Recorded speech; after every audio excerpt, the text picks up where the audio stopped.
Hello mon bel univers, bienvenue dans votre émission littéraire Portrait livresque, l'art de capturer l'essence d'une œuvre et transcender avec les mots. Toujours un plaisir de vous retrouver afin de vous partager les portraits livresques. Alors aujourd'hui, on ne va pas parler de livres, mais on reste bien évidemment dans la littérature avec notre invité du jour. Je vous présente ici une jeune comédienne, étudiante au département des littératures africaines, qui a décidé de se lancer dans la comédie, donc dans le théâtre. Je vous présente ici D'Argentiel Bouanga, qui est ici pour nous parler de sa passion pour le théâtre.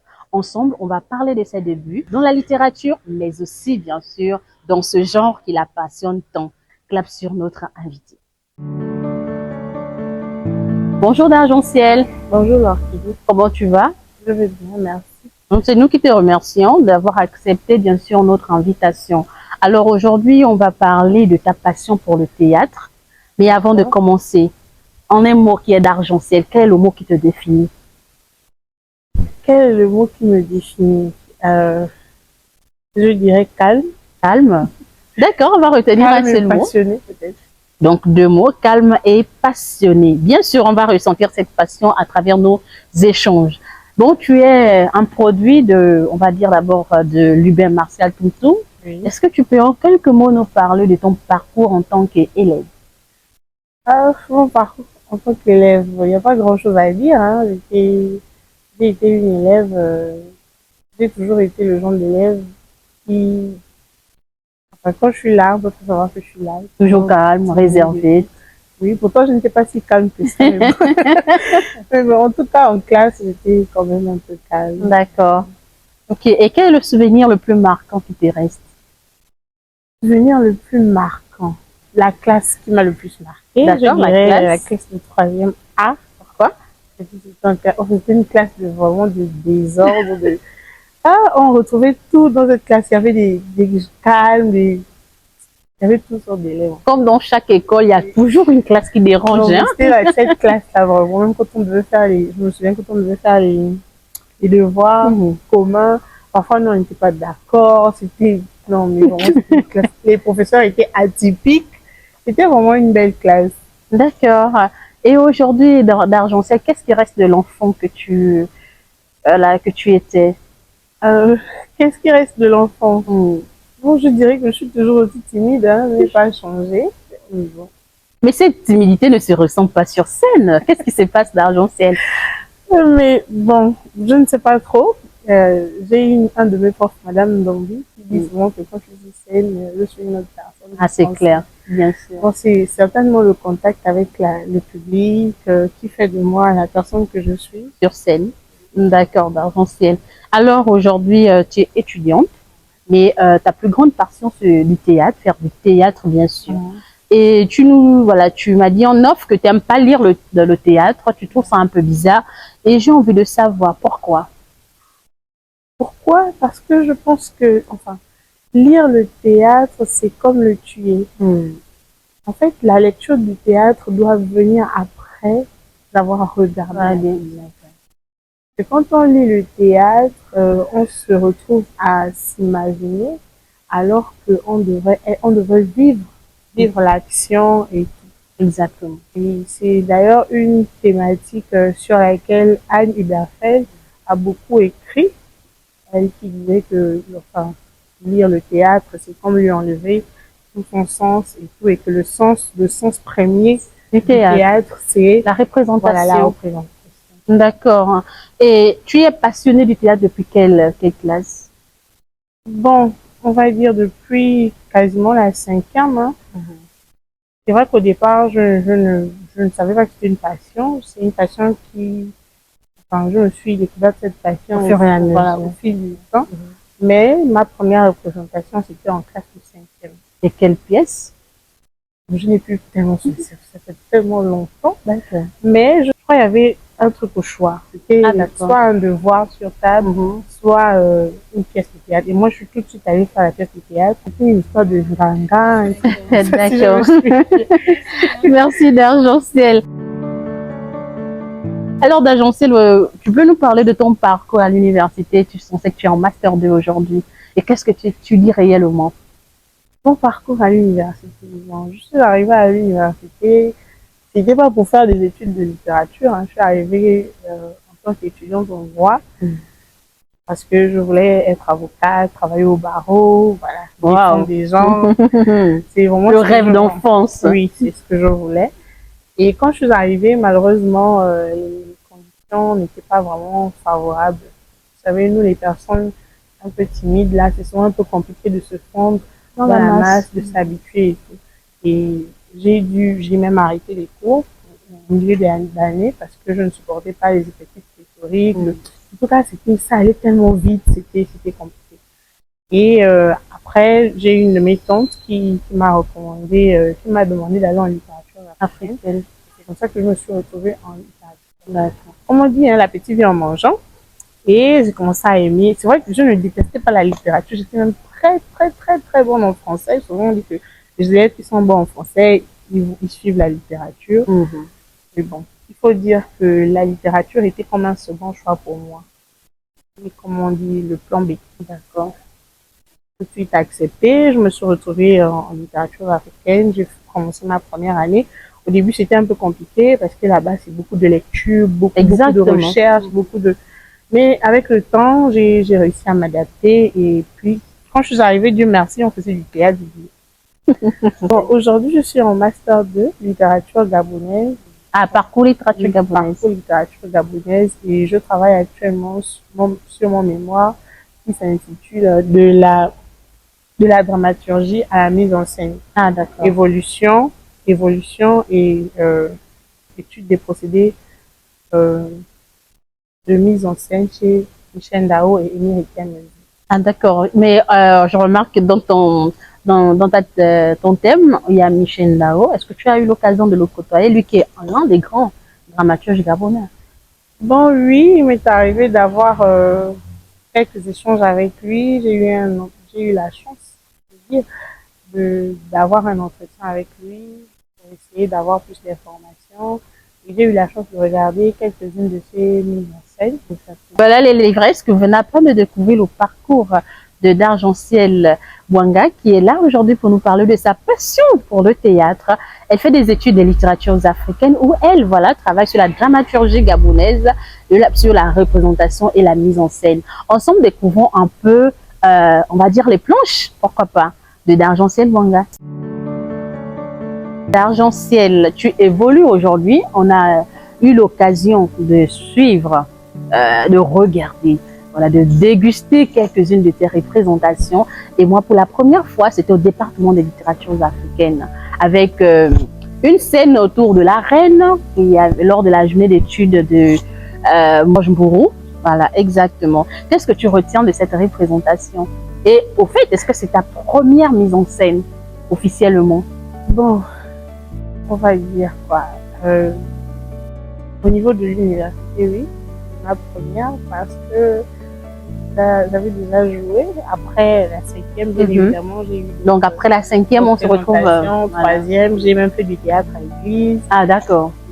Puis quand je suis arrivée à l'université, oui, c'était ma première mise en scène. Qu'est-ce qu'il faut retenir? Qu'est-ce que je retiens de cette expérience? Bon, je retiens que c'était une expérience très riche parce que quand je suis arrivée, quand j'ai adhéré à la troupe, je n'étais pas la figure, je n'étais pas celle qui allait jouer le rôle, qui devait jouer le rôle principal. Et puis à la fin, je me suis retrouvée à jouer le rôle. J'ai épaté pratiquement tout le monde. Je ne m'y attendais pas. Et voilà, donc je retiens que c'est une des mises en scène qui m'a lancée en tant que comédienne au niveau du département. Pourquoi pas au niveau du théâtre. Et voilà, en parlant du théâtre toujours, on a la troupe théâtrale du département, Pierre Monsart, Théâtre Express, oui, Théâtre Express Pierre Monsart, d'accord. Et en quelques mots, tu peux nous présenter cette troupe? Voici ce que je peux vous dire sur la troupe. Actuellement, elle est dirigée par le docteur Madame Jean-Louis. On a comme metteur en scène Émile Ekemezi. Il y a tout un bureau qui est mis en place. Et je suis actuellement la costumière, la directrice. Alors, comme ça, tu travailles sur les costumes. Beaucoup de cordes à ton arc et même, pour aller un peu plus loin. Tu es passionnée de cuisine, tu es passionnée de théâtre, tu fais beaucoup de choses. Et tu es même dans les paniers paniers surprises. Mais c'est quelque chose de fantastique. Et nous, on ne peut que t'encourager, bien sûr, dans ce sens. Donc, félicitations déjà. Merci. Et à côté, tu as encore une autre casquette. Tu es actrice. Actrice, et ça, félicitations encore. Alors, tu as travaillé, ou tu travailles toujours avec Ndambo Vision. Et on t'a vu sur beaucoup de scènes avec Ndambo Vision, je pense 3 ou 4. Et surtout, le court, c'est quoi, un long métrage, mais qui? C'est le long métrage? Oui, c'est une série. Alors, est-ce que tu peux un peu nous parler de toutes ces représentations, de ta casquette en tant qu'actrice? Tu fais du cinéma, bien sûr, donc... Bon, vous allez constater que tout ce que je fais aujourd'hui, c'est présenté à moi comme ça. Et puis, je vais dire que ce sont des talents que j'avais déjà en moi depuis, mais que je n'ai peut-être pas su développer un peu plus tôt.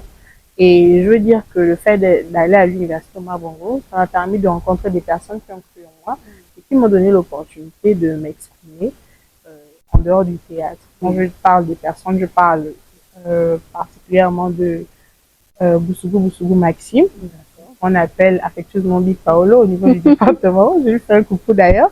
Coucou Big Paolo. il va briller fatigué, mais bon.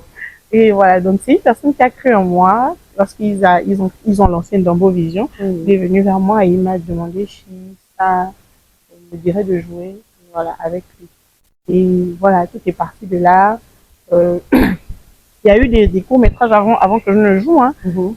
C'est vrai que c'était aussi une période très difficile. Au moment où il est venu vers moi, j'avais quelques petits soucis. Du coup, je n'ai pas pu me lancer un peu plus tôt. Mais on a débuté avec un test de fidélité, qui est un long métrage. Après, on a fait Infidélité, qui est un court-métrage. Et ensuite, on a fait Meki dans une série dans laquelle je suis...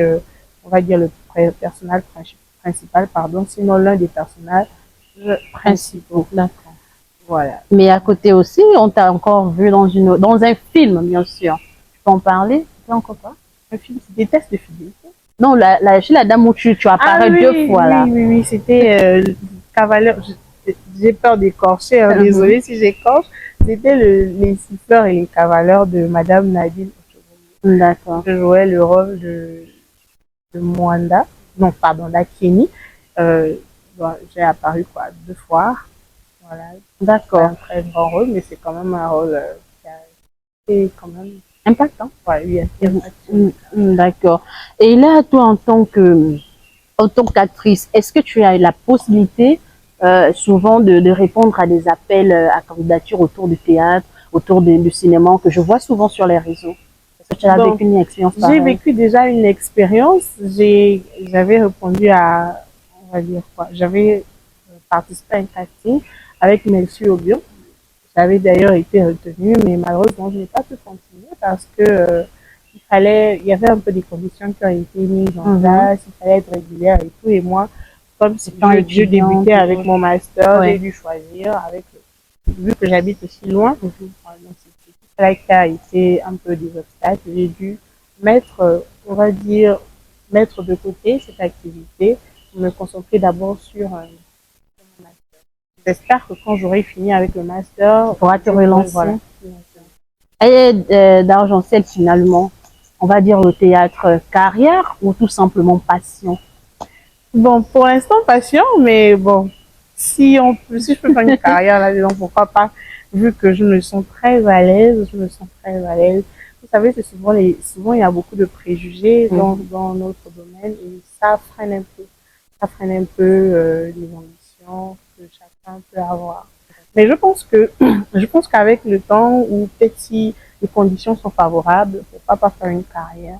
On verra ce que l'avenir nous Exactement. Merci d'Argentiel. On ne peut que te souhaiter du meilleur. Merci. Et beaucoup de réussite, bien sûr, dans ta carrière en tant que comédienne. D'Argentiel, aussi passionné, ne peut bien sûr que donner envie de côtoyer, donner envie de rencontrer. Alors, si vous pouvez bien voir ce beau profil, je vous invite bien sûr à découvrir d'Argentiel Bouanga, qui dans un instant va peut-être nous donner la chance ou vous donner, voilà, cette petite petite envie de la découvrir encore plus à travers une très belle réplique, pourquoi pas? On essaie de regarder, peut-être qu'on aura cette chance. D'Argentiel, avant de continuer, avant de t'écouter, nous donner voilà cette petite source que tu as, on veut un peu avoir ton avis, ton expérience, ce que tu retiens de la représentation du roman La danse de Pilar de Charlie Neufat que vous avez joué pendant le Futega. La danse de Pilar, bon, il faut dire que la danse de Pilar... Mais on doit mentionner que tu étais Pilar, hein? C'est la raison pour laquelle je ris un peu, parce que c'est une pièce qui me fait sortir de ma zone de confort. Ouais. Vraiment, j'ai bavé. J'ai bavé avec cette pièce. C'était compliqué parce qu'il fallait être moins timide, il fallait être un peu osé, il fallait oser aussi. Oui. Et c'était vraiment compliqué. Surtout si vous étiez en répétition, ça ne donnait pas envie. En répétition, c'était vraiment n'importe quoi. Mais bon, avec le temps, et puis comme je vous disais tout à l'heure, il faut jamais me regarder en répétition, sinon vous n'allez, si vous voulez me juger, en tout cas, c'est pas en répétition que vous allez trouver le talent là, c'est quand je suis sur scène, parce que quand je suis sur scène, j'essaie vraiment d'être, d'habiter le personnage, et Dieu merci, c'est une pièce, une très belle pièce, enfin, un très beau roman qu'on a su adapter et qui a plu, qui a beaucoup plu au public. Qui a surpris aussi, parce que toutes les pièces que vous regarderez où j'ai joué, j'ai toujours été reine, soit reine, vraiment, soit exactement, jamais provocatrice et tout, mais là, c'était vraiment faire ressortir une autre personnalité de moi. Ouais. Et c'était une expérience très enrichissante, parce que ça m'a permis justement de découvrir une autre facette de moi, une autre facette de mon talent, de faire savoir que je peux m'adapter sur un autre rôle. Okay. Merci beaucoup d'Argentiel. D'Argentiel, l'émission tire à sa fin et c'est pour moi un plaisir d'échanger avec toi sur ta passion, parce que je vois que tu es quelqu'un de très passionné. Voilà, il suffit juste de voir quand tu fais toutes les représentations. Et d'Argentiel, avant de partir, qu'est-ce qu'on doit retenir du théâtre? Pour nous qui lisons le théâtre. Qu'est-ce que je peux dire sur le théâtre? Déjà, je profiterai de l'émission pour sensibiliser les jeunes à s'intéresser vraiment au théâtre, parce que le théâtre est l'une des activités ou l'une des disciplines, si on veut, qui permet aux jeunes de s'épanouir, dans le sens où le théâtre nous permet de s'ouvrir au monde. Le théâtre nous permet, par exemple, d'avoir d'être éloquent, par exemple. Le théâtre nous permet de sortir de la timidité. Je vous disais tout à l'heure que je suis très timide, mais vraiment très timide. Vous ne pouvez pas imaginer. C'est d'ailleurs la raison pour laquelle je souris, parce que voilà, mais grâce au théâtre aujourd'hui, je peux me placer devant une foule, je peux m'exprimer, voilà, c'est un peu plus facile pour moi de prendre la parole en public, par exemple. Et donc, c'est un peu ça. Et le théâtre, ce n'est pas seulement pour s'amuser, et tout. Le théâtre aussi permet de sensibiliser, par exemple. Le théâtre peut ramener certains jeunes. Voilà, aujourd'hui, on a le phénomène de délinquance juvénile, on a le phénomène peut-être moyenne sexuellement transmissible, s'il faut dire. Et le théâtre est aujourd'hui un outil qui permet de sensibiliser, qui permet d'éduquer la jeunesse. Et vraiment, j'invite tous les jeunes, tous les jeunes Gabonais, les jeunes Africains à s'intéresser au théâtre. Je profite de l'émission pour remercier le département de littérature africaine, qui aujourd'hui est un peu qui est ma maison, s'il faut dire. Je remercie la troupe de théâtre Express Pierre Monsard, qui me permet aujourd'hui de m'exprimer en tant que comédienne. Je remercie Ndombo Vision, qui m'a donné l'opportunité de m'exprimer aussi en tant qu'actrice et de montrer ce que je vaux. Voilà. Je remercie toutes les personnes qui croient en moi surtout. Parce que vous savez, c'est un peu, dans notre pays, nous sommes dans un domaine où c'est un peu compliqué parfois d'être accepté, surtout au niveau des parents, au niveau des amis. Souvent, il y a des gens qui me disent des choses du théâtre. C'est ça qui fait, c'est tout ça qui fait la beauté de notre art. Et voilà, c'est tous ces commentaires-là qui nous permettent de continuer à persévérer. Voilà. Merci à toi d'Argentiel d'être passé à Portrait Livresque. Comme je te l'ai dit, c'est un plaisir pour moi d'avoir échangé avec toi. Alors les amis, quant à vous, on se retrouve la semaine prochaine avec un nouvel invité. Mais attention, on n'oublie pas la tradition de père de me fâcher. Likons, partageons et commentons la vidéo. Je ne peux pas vous dire au revoir comme ça parce que je suis avec une comédienne. Je laisse l'Argent-Ciel prendre le soin de vous dire au revoir. Quant à moi, ciao. Et vous, savez-vous qui je suis? Je suis Pilar, le 19e bureau du grand camarade. Sa reine, sa princesse, celle qui lui produit de l'effet. Et vous ne pourrez rien contre moi.